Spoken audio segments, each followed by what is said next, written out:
Greetings. Thank you for tuning in to Elevate with Lady Media Co. Today we want to inspire and motivate you to move from where you are, to not be stuck in your situation thinking that there's not more to life. Well, I want you to know today that there is more. There are people in life that have gone through what you're going through, that have dealt with some things that you have dealt with. And on today, I have an extraordinary guest with us, Dr. Yuanti Shahid. And the amazing thing about this guy is we call him Doctor today, but there was a time in his life where they thought that he wouldn't even make it past the 8th grade. So today we want to inspire you to continue to elevate. With Dr. Shahid, thank you so much for being here with us on today. Thank you so much for having me. You're so very welcome. So very welcome. You have an amazing story, and I was so delighted to meet you and just hear the process that you have gone through in life, and to look at you where you are now and what God has done in your life and how God did it for you. Having the opportunity to hear you and to hear your heart. And so I thought that it would be very important for us to sit down again and share that story with the viewers of Elevate, to see that you can go from glory to glory in spite of what your beginnings were. So tell us a little bit about Mr. Shahid. I'm just a guy.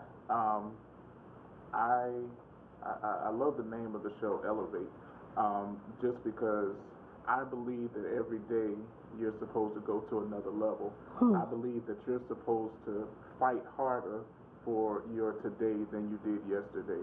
So my life has been that fighting harder. My life has been in a battle to have a greater victory than I did the day before. Yeah. As a 3-month-old baby, my biological parents abandoned me and 3 of my brothers. I had TB at the time, and my brothers, they were put in foster care. I was put in foster care.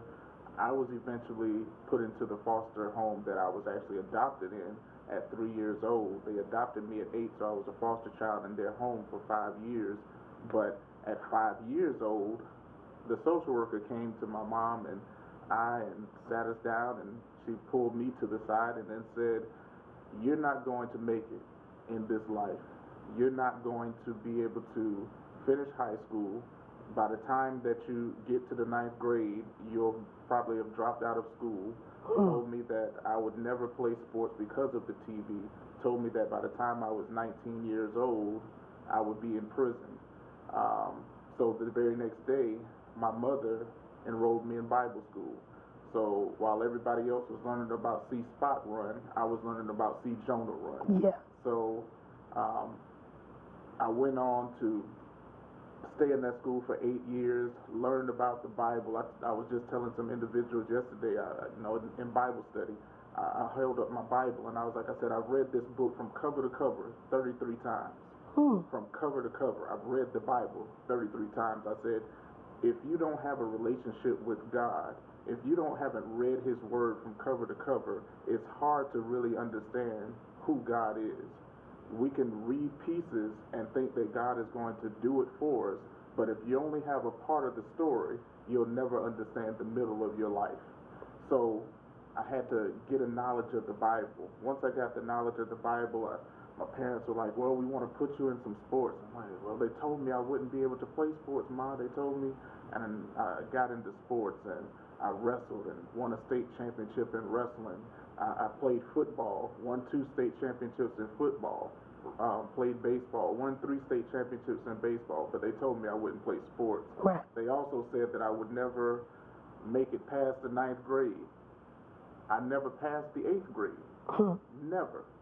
There's not I failed the 8th grade and went on to take summer school or go back to the 8th grade. I never passed the 8th grade. They promoted me because they said I was too big to come back to the school. They said at 13 years old and 6 feet tall, we need to just go ahead and pass him on. So they passed me on because I was too big. So thank God for a little height at that time. Look at there. You know what's amazing to me about the story, especially there, is they say it. Yeah. They say it. I mean, at the age of 5, for someone to say what you would not do, for someone to tell you what you would not accomplish. I mean, like negativity being spoken over your life, and that stayed with you, because it's like you speak about it like you remember it like it was yesterday. Oh, I do. And so I think that there are parents, there are children who are dealing with those kind of things even right now. But just getting to the 9th grade was one thing, but they told me I would be in prison by the time I was 19. At 19 years old, I was an athletic scholar and a presidential scholar in college. I went on to get 3 undergraduate degrees while in college, already having an associate's degree before I got to college, before I got to a full-time college.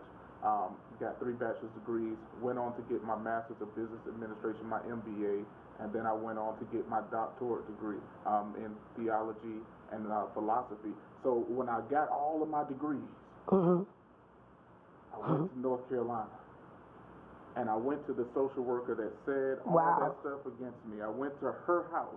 Wow. And I showed her everything. Yeah. And she wept before me and said, but this is what they said. And I said, but this is what my mother said I would be. And she said she just had remorse in her heart. And, you know, what happens a lot of times with people that are in my situations, like I look at my brothers in a different light because my brothers were in foster care. And when they turned 18 years old, much like my father that adopted me was in foster care. When he turned 18, they gave him $50 in 1952, I think it was. He was born in 34, so 1952. They gave him $50 and told him to be on his way when he turned 18. So when my brothers turned 18, they were just cast out into the streets.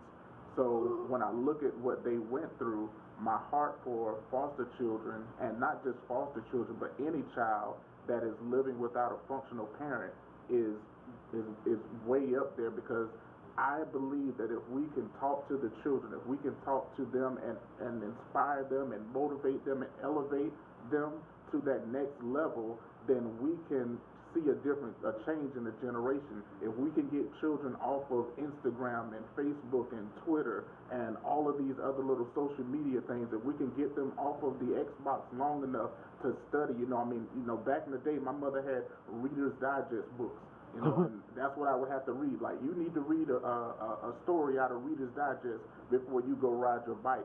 So we have to get to a place where we teach the children there are more values than what we're seeing on the TV or on the game system or on social media.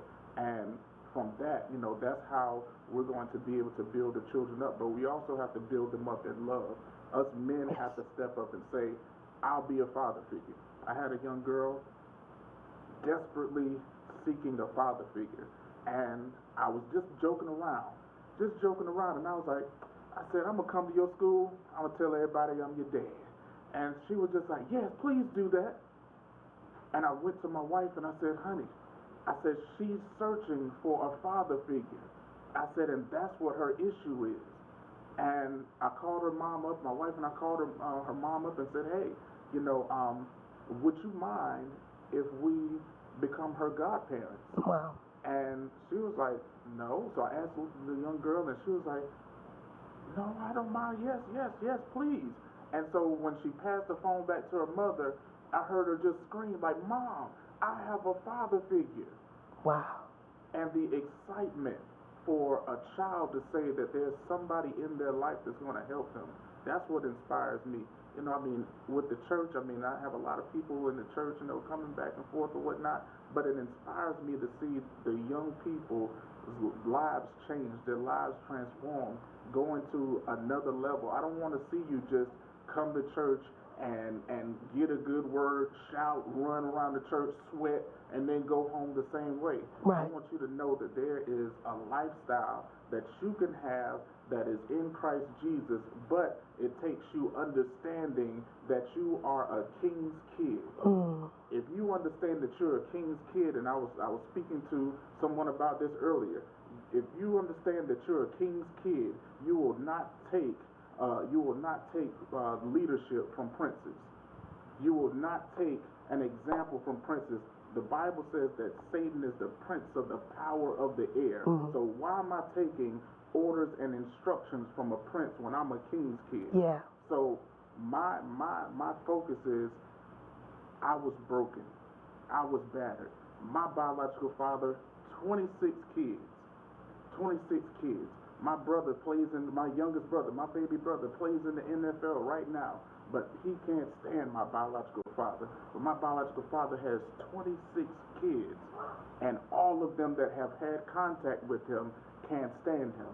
But my 3 brothers that were in foster care are running to try and have a relationship with him, when the people that he was right there in contact with can't stand to be around him. And this is the oxymoron of the situation. You want what you can't have, but when you have it, you don't want it. Wow.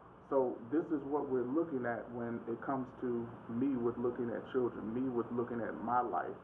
If my life was not the way that it was, I thank God for my parents. I thank God that they adopted me. I even told my biological mother when I met her back in 2004, I thank God that you did not abort me.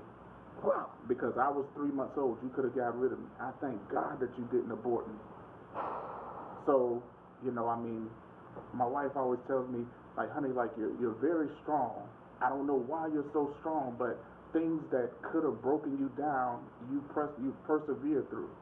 And all I can say is that I've been through so much struggle in my life. Like my parents, yes, they had great things or whatnot. I didn't want for anything growing up, but I had the struggle of knowing that people picked at me because I was a foster child. Mm-hmm. People picked at me when my name went from Yuanti Shahid to my parents' name, and then when I had to change my name back because my dad had 26 kids, and the young girl that my biological brothers was talking to ended up being my little sister, and I had to change my name back so that my family would recognize me or recognize me by name. So I've been through a lot of stuff. And a lot of foster children, a lot of kids don't get that example, so that's just me. Man, and I love you. I love you too. For being you and for being willing to share your story, because I have a sister who was adopted, and to listen to her talk about, her process, and to look at to see the differences in our upbringing. We're all one big family now. We're all older, but still, she wonders why me. My mom had 5 kids, and she's the middle child. And so she's coming up thinking, still, why me? You had 2 kids before me, 2 kids after me, but you gave me up. But not necessarily in her heart. She had to do what she had to do at that time. But we came to understand that. But it doesn't change the feelings that the child, have on the inside. So then you deal with the sense of rejection. You deal with so many different things. And I think that there may be people that are watching that may have been, maybe a foster kid now, dealing with foster parents that may not be even as loving and accepting as you were, as yours were. But just the different things.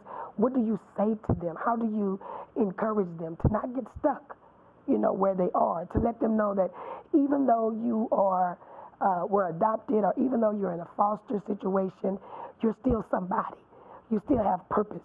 You still have great destiny. There are no limitations to what you can achieve if you have the right mindset. Because I hear you saying that your struggle was so much that you refuse to not fight. So how do you encourage somebody to fight that feel like they don't have any fight?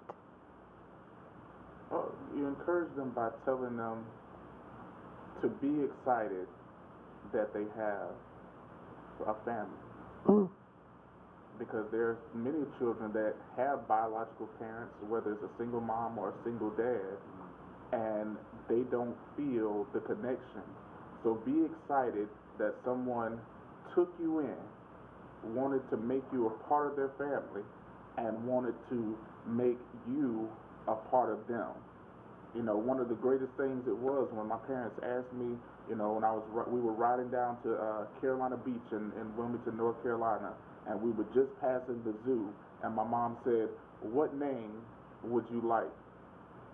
And I was like, I was like, "I have a name."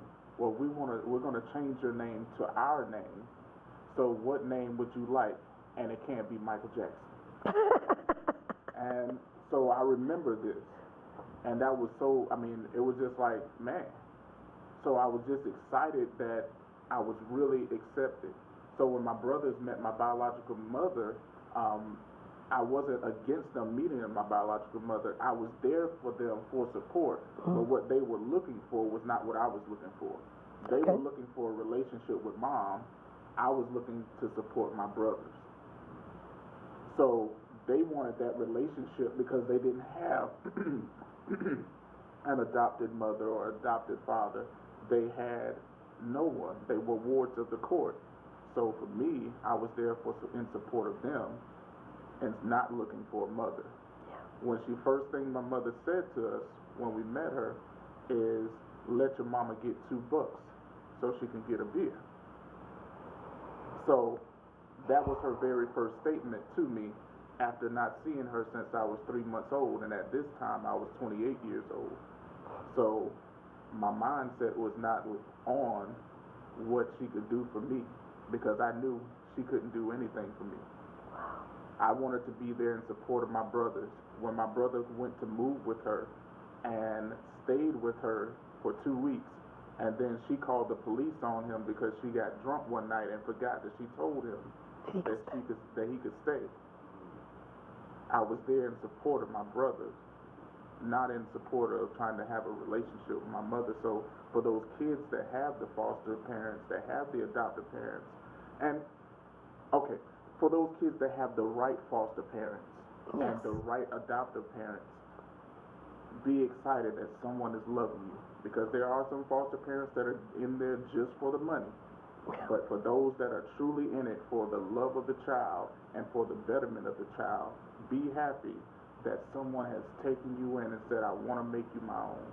Amen. Wow. That is awesome. And I want to say, because I think that there are going to be some people that are watching. Perhaps you are a foster child. Perhaps you're waiting to be adopted. Perhaps you are a foster parent. Perhaps you are the foster parent that is a foster parent because of money. But perhaps you are that parent that could not have children on your own, and so you adopted other children, or you took in children. And I want to encourage you to love them and love them like your own, and encourage them and inspire them.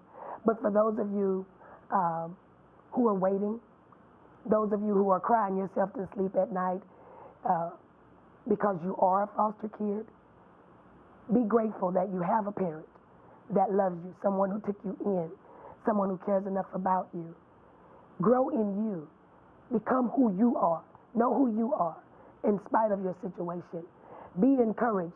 Even after listening to this man of God and the awesome story and the journey that he's been through, I know that elevation is even, you are capable of elevating and moving from where you are. There's nothing that you can achieve. Stay right there. We'll be right back for more elevation.